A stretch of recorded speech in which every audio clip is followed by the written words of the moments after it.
So this next series of Qigongs I call the Four Bears. This is a Qigong set that does a number of things. It helps to distribute the Qi pretty evenly through the whole bioenergetic structure of your being.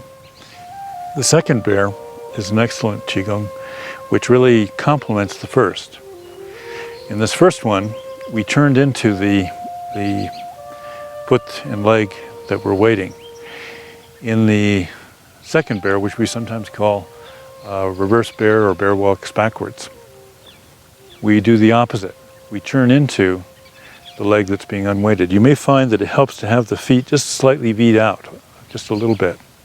By the way, the right stance for these bears is, again, underneath the pelvis or slightly wider.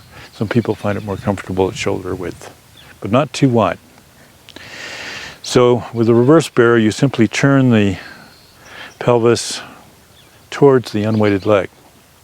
The other major difference is that as you shift all of your weight into the weighted leg. It's not an 80 or 70% shift, it's a 100% shift.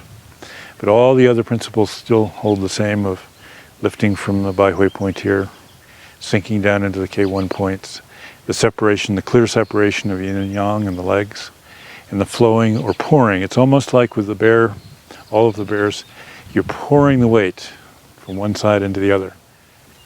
And the other thing that's critical is the opening and closing of the qua. Now in this case, because you're making a more full separation of the weight, it's going to look a little bit different as you go from side to side. There's still the arm swing.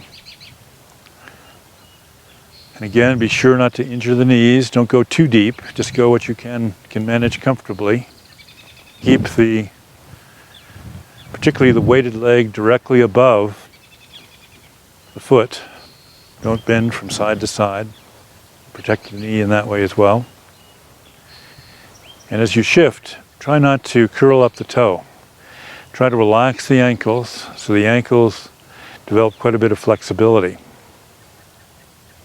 Don't lift off the toe or lift off the foot. Just unweight it completely so you could lift it off if you needed to.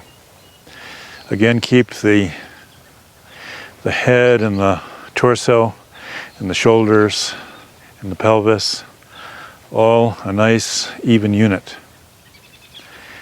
The other thing with both of the bears is to try to keep a very even level. Don't bounce up and down as you move across the weight shift. So between these two bears, you basically unblock and liberate the energy of the pelvis, the Qi in the pelvis. Okay, so that's the second bear of the two bears.